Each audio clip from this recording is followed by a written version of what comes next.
Hola a todos.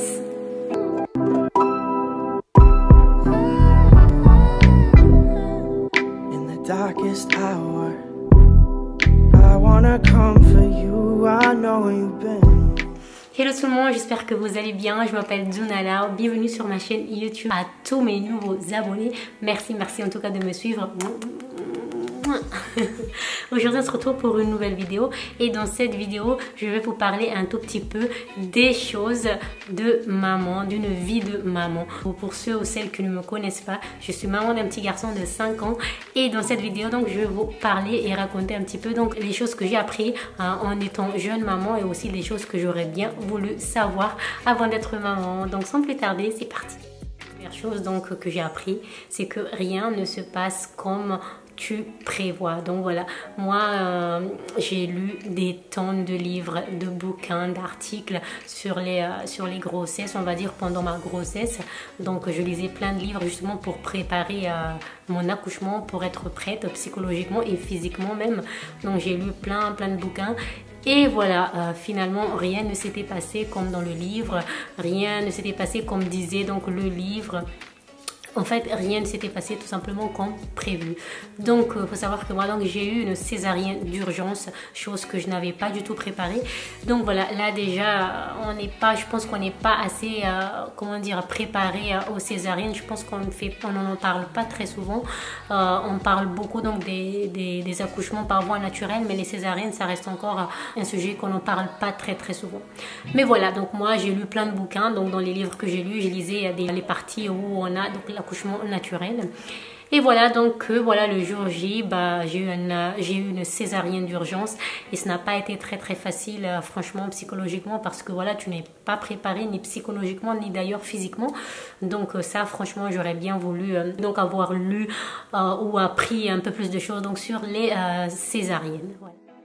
Parfois, il faut juste en fait ne pas se prendre la tête et arrêter donc de lire ces bouquins parce que après, ça nous met des trucs dans la tête. Moi, en tout cas, en lisant tous ces bouquins, ça me mettait des stress parce que quand en fait, dans mon corps, il se passait pas comme ils disent donc dans les livres, donc là je paniquais, pourquoi je n'ai pas ça, pourquoi ce n'est pas comme ça.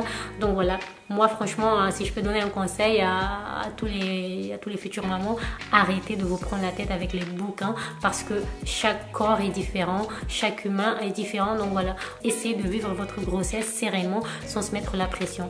Moi je dis ça parce que j'ai lu plein de livres et au final ça ne m'a vraiment pas servi à grand chose. La seule chose que m'a apporté donc à lire tous ces livres, c'était de m'apporter donc des stress innécessaire. Voilà, la chose que j'aurais bien voulu savoir aussi avant d'être maman, donc c'est que notre corps change énormément. C'est vrai que nous avant d'avoir un enfant, tu vois une femme qui a déjà donc un enfant, tu ne vois pas ce qu'il y a à l'intérieur de cette femme, tu ne vois pas son corps et on ne nous parle pas forcément souvent de ça.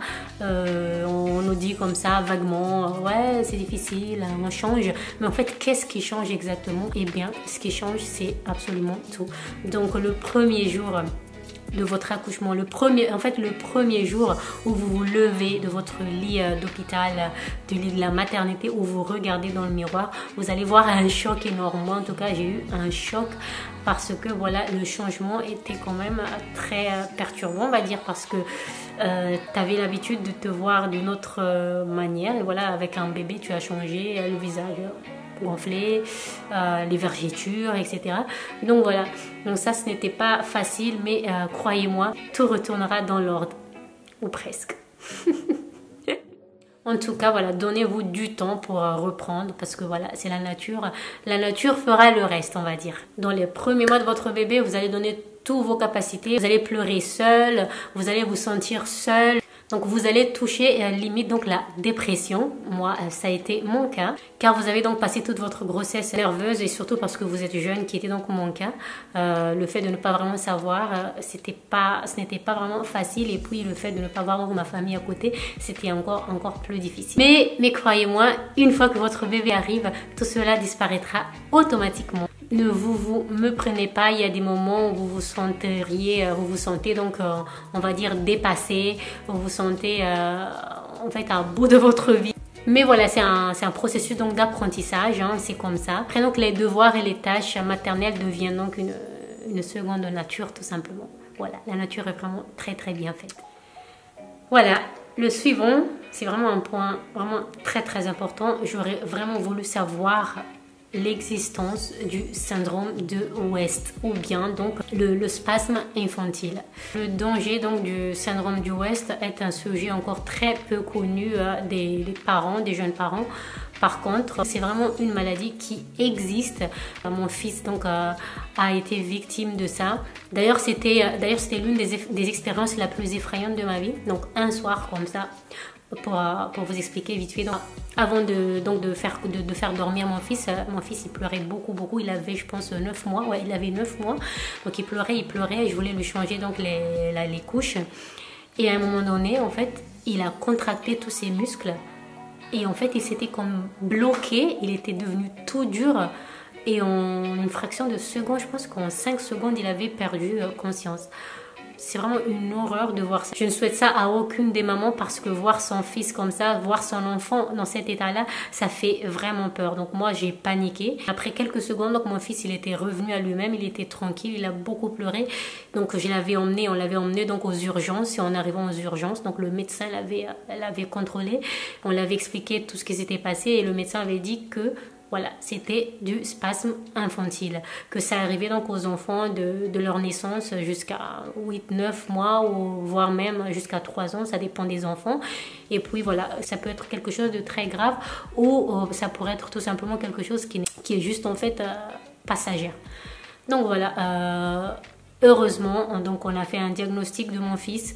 Heureusement, il n'avait rien du tout. C'était vraiment quelque chose. En fait, il était tellement en colère qu'il n'arrivait pas à contrôler son corps. C'est pour cela que tout son corps, en fait, s'est contracté. Donc voilà, ces choses-là, franchement, personne ne nous a préparé à ça. Moi, personnellement, je ne savais même pas que ça existait. Donc, ça fait vraiment peur, ces choses-là. C'est pour cela que moi, si une future maman voit cette vidéo, si vos enfants ont ces symptômes-là, essayez, si en tout cas, vous pouvez les filmer pour pouvoir donc montrer à la vidéo, donc à un médecin pour pouvoir bien diagnostiquer si ce n'est pas donc plus grave que ça.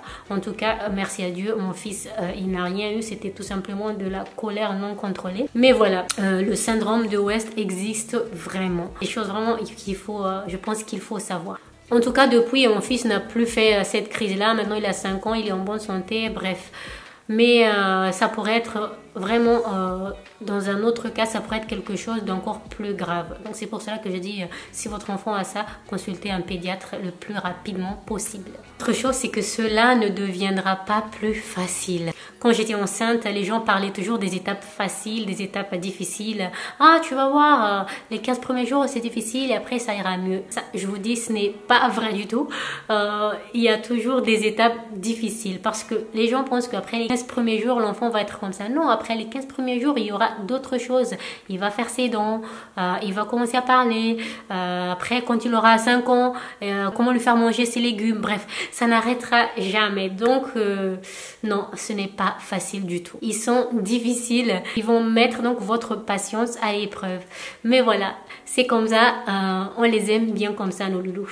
Élever un enfant, donc c'est un défi quel que soit votre âge. Bien sûr, quand vous êtes jeune, je pense que vous vous adaptez facilement donc au rythme, on va dire, même si parfois ce n'est pas vraiment évident. Élever un enfant est aussi donc un défi quel que soit votre âge. Bien sûr, quand vous êtes jeune, vous avez donc moins d'années d'expérience, donc vous avez moins d'années d'expérience dans la vie réelle. Mais quel que soit votre âge, prendre soin d'un enfant est la chose la plus difficile que vous puissiez faire. Donc voilà. Maintenant, il faut arrêter avec ces choses. Ouais, c'est facile. Tout ira bien. C'est vrai, tout ira bien, c'est vrai. Facile, non. Ce n'est pas facile. Avoir un enfant tôt peut avoir un impact négatif ou bien positif d'ailleurs sur votre carrière. Par exemple, je ne vais pas vous mentir, le fait de prendre soin d'une autre personne rend les choses encore plus difficiles. Moi, par exemple, j'ai dû renoncer à plein de métiers parce que tout simplement, je n'arrivais pas à concilier donc la vie de maman et donc le métier avec les horaires, etc. Donc, voilà. Cependant, donc, devenir maman vous donne donc une motivation que personne d'autre peut comprendre. À la fin de la journée, vous voulez être la meilleure personne pour pouvoir donner donc la meilleure à votre enfant. Vous vous surpasserez toujours, vous essayez toujours de faire le mieux pour votre enfant. D'ailleurs, moi, par exemple, avant, je me sentais, on va dire, faible, comme j'étais jeune aussi. j'avais un petit peu peur de tout, j'étais très timide. Et puis quand tu es maman, voilà, tout ça, tu les perds parce que voilà, un être plus petit que toi, qui dépend de toi, qui te fait confiance et qui croit en toi. Donc voilà, ça te donne vraiment de la motivation et beaucoup de force. En tout cas, équilibrer une carrière et une maternité en tant que jeune maman, c'est vraiment très stimulant. Moi, en tout cas, ça a été vraiment un challenge. Mais voilà, je suis très fière de moi. Je suis très fière de où est-ce que je suis passée grâce à mon fils. Voilà. Une chose aussi que j'ai appris, c'est que vous vous sentez beaucoup plus confiant de votre corps. Avant, donc, quand on était adolescent ou plus jeune ou avant d'être maman, tout simplement, on avait du mal à accepter en fait tous les petits défauts qu'on avait. Ce n'était pas facile parce qu'on se dit punaise, je n'ai pas encore d'enfant ou je suis encore jeune et j'ai déjà ça, j'ai déjà des vergetures, j'ai déjà des cicatrices, bref tout. Et en fait, le fait d'avoir un enfant, bah voilà, tu apprends vraiment à t'accepter comme tu es. Tu te dis, écoute, c'est mon corps de maman, c'est comme ça, je dois l'aimer comme ça, je l'aime comme ça. Et voilà, donc ça, c'est vraiment une self-acceptation. Hein. On s'accepte comme ça et c'est beaucoup plus facile. Vous allez tellement donc apprécier votre beauté naturelle que vous allez pardonner à tout ce que vous pensez donc être autrefois des défauts. Voilà. Votre droit à la vie privée est fini. Vous ne pouvez même pas faire pipi tout seul. C'est fini. C'est fini. Être mère ne signifie pas non plus être coincé à la maison à boire un verre de vin et regarder Desperate Housewives. Ce n'est pas ça du tout. En tout cas, même si parfois c'est tout ce qu'on a envie de faire quand on est fatigué, qu'on n'en peut plus. Mais voilà, être mère, c'est aussi donc vivre. Hein. Moi, franchement, je suis on va dire, je suis une pro de... avant d'être maman, on est aussi femme. Donc moi, je me bats jusqu'à la fin pour cette cause-là. Ce point-là, c'est vraiment un point un petit peu délicat, mais je veux vraiment le dire, le souligner parce que pour moi, c'est vraiment très important. Ici, je ne porte pas jugement sur personne. Je dis tout simplement donc ce que je vois dans mon entourage et tout. Il faut arrêter de prendre nos enfants comme excuse. Et là, je parle surtout des mamans, parce qu'en étant moi-même maman, je suis passée par là, on va dire. Souvent, on se dit, ah ouais, mais c'est mon fils, je ne peux pas, je me sens coupable de le laisser, je ne peux rien faire, je ne peux pas faire ça, je ne peux pas faire ça, il faut que je sois tout le temps avec mon fils. Et moi, je dis, arrêtez de prendre vos enfants comme excuse. C'est une chose que j'ai appris, c'est ça. Moi aussi, quand j'étais jeune, donc il faut savoir que moi j'ai eu donc mon fils jeune, à 23 ans, quand j'avais 23 ans. Donc moi aussi j'étais comme ça. Moi aussi donc je pensais à l'époque que mon fils était un frein pour profiter pleinement de ma vie et c'était totalement faux. Mais voilà, donc moi je commençais donc à avoir ces pensées négatives et ça m'a vraiment affectée, ça me rendait même malheureuse. Et ça aussi, donc, je ne voulais pas du tout transmettre à mon fils parce qu'il faut savoir que si vous êtes malheureuse, comment vous pouvez rendre donc heureuse ou heureux votre enfant. Donc ça, c'est vraiment évident. Donc moi, j'ai tout de suite chassé toutes ces idées de ma tête. Je me suis dit, je suis jeune, oui, certes, je suis maman, mais je suis aussi une femme. Donc voilà, donc j'ai décidé de prendre les choses en main. Donc j'ai appris tout simplement à inclure mon fils dans toutes les activités que j'aimais bien faire avant. Avant, j'aimais bien, parce que moi, je vivais donc dans une île à Fuerteventura. Par exemple, j'aimais bien aller prendre, quand je travaillais pas, aller dans un petit salon de thé et prendre donc un café ou du thé. Et voilà, j'aimais bien ce moment-là où, je ne sais pas, j'aime ça. Donc voilà, donc j'ai inclus mon fils donc à cette petite routine-là quand je travaille pas. Quand c'est les week-ends, je prends la voiture, je prends mon fils et on va prendre le chocolat chaud ensemble. Et c'est vraiment un moment à partager avec son enfant agréable. Moi, franchement, c'est ce que moi, je recommande à toutes les mamans, c'est que faites ce que vous aimez avec votre enfant. Bien sûr, ici, je ne parle pas d'aller sortir en boîte ou sortir le soir, bref. Non, je parle plutôt des activités où vous pouvez donc concilier avec votre enfant. Par exemple, aller au parc. Moi, j'aime bien aussi, par exemple, aller à la plage. Donc, j'emmène mon fils à la plage. C'est tout aussi bien de partager avec lui. Voyager, aller au cinéma, aller au restaurant, pourquoi pas. Moi, j'emmenais mon fils souvent au resto. Et en fait, il faut l'habituer à ça parce que nous, souvent, on a peur.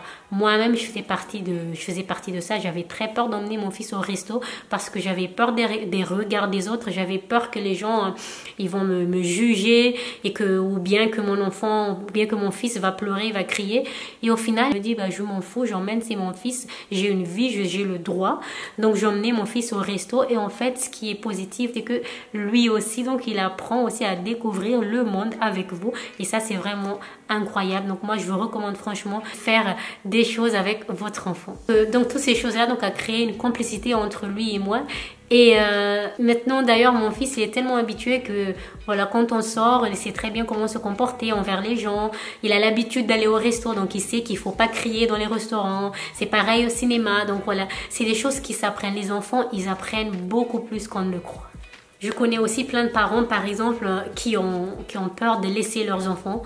Je peux complètement comprendre ça. Les parents qui pensent que leurs enfants sont toujours mieux que quand ils sont avec eux. Ça par contre je ne suis pas totalement d'accord, parce que vos enfants aussi ont besoin de voir d'autres horizons, ont besoin de respirer, ont besoin d'apprendre par d'autres personnes, donc ont besoin tout simplement de se jeter aussi donc dans la foule, on va dire. Moi par exemple j'ai eu de la chance d'avoir des amis qui parfois me proposaient donc de garder mon fils. Donc moi je le laissais, mais sans me sentir coupable. Il faut les mamans là, il faut qu'on arrête de se sentir tout le temps coupable quand on laisse nos enfants chez quelqu'un, parce que avant d'être maman on est aussi une femme. Donc moi par exemple quand j'ai vraiment besoin, quand je sens que j'ai des ondes négatives dans ma tête, que je me sens stressée, je trouve que c'est négatif pour mon fils et c'est ce que je ne veux pas transmettre à mon fils. Donc moi ce que je fais, c'est que quand il y a des amis qui me proposent de le garder, je leur donne mon fils et moi je fais les choses de mon côté. Donc je m'occupe de moi-même. Franchement ça, je recommande à toutes les mamans de faire ça quand vous en aurez besoin. N'essayez pas de garder tout le temps vos frustrations et d'essayer de les cacher, parce que nos enfants là, ils sont pas stupides. Eux, ils perçoivent ça, eux, ils le voient, ils le comprennent, ils les entendent. Donc si vous voulez voir votre enfant heureux, commencez déjà par être heureuse vous-même. Ne vous culpabilisez pas quand vous avez besoin donc de respirer, d'être un peu sans votre enfant. C'est tout à fait normal. Ça restera toujours un sujet tabou. Il y a plein de mamans qui n'osent même pas en parler. Il y a des mamans qui n'osent pas dire que je suis fatiguée, que j'en peux plus de mon enfant. C'est des choses naturelles. Moi, je le dis. Moi, je le dis parfois quand je suis fatiguée. Voilà, tu ne le dis pas devant ton enfant. Tu peux le penser, tu peux même le partager avec tes amis. Il n'y a rien de mal, c'est un sentiment totalement naturel. Après, il faut savoir aussi donc écouter son corps, écouter ses émotions. Moi, quand je me sens comme ça, je lâche prise. Donc, quand j'ai le moyen, je laisse mon enfant avec quelqu'un, bien sûr, de confiance. Par exemple, moi, j'ai une voisine ici qui a aussi donc 2 enfants et on s'entraide entre nous. Après, il faut que ce soit des voisins ou des voisines que vous connaissez très bien, que vous vous entendez très bien. Donc moi, de temps en temps, la voisine me propose, si tu veux, emmène ton fils ici, je les garde et une autre fois, ce sera moi. Donc voilà, essayez de trouver donc ces petits équilibres-là et arrêtez donc d'étouffer vos enfants, ou après dire étouffer vos enfants, ça peut être très fort, mais ce que je voulais dire, c'est que arrêtez de tout le temps vous sentir, on va dire, coupable quand vos enfants ne sont pas avec vous, et profitez tout simplement de la vie. Être maman, ce n'est pas quelque chose de facile, j'avoue, mais si on arrive donc à trouver une saine équilibre et balance, donc le reste donc ira tout simplement bien. J'irais même jusqu'à dire que quand je n'avais pas encore d'enfant, je ne prenais pas forcément très bien soin de moi. Je me laissais aller. C'est vrai que maintenant, en étant maman, j'ai plus de force, on va dire, de motivation à faire les choses bien, donc à me motiver, à m'occuper de moi, parce que je pense qu'il est primordial d'abord de s'occuper de soi-même. On dit toujours, ouais, les enfants d'abord, etc. C'est le plus important. Oui, certes, ils sont importants, c'est votre enfant, c'est votre progéniture, la chose la plus importante au monde. Par contre, vous, ne vous oubliez pas. Voilà. S'il y a un truc que j'ai appris en étant maman, c'est que votre enfant est heureux quand vous l'êtes. Donc je le répète, je ne le répéterai jamais assez. Voilà, prenez soin de vous. Prenez soin de vous, les jeunes mamans. Je vous dis juste un seul truc, c'est que après tout, on est tous humains et surtout donc femmes avant tout. Voilà, j'espère que cette vidéo vous a plu. Si vous avez des questions, n'hésitez surtout pas à me les laisser dans les commentaires et moi je vous répondrai avec plaisir. Bye!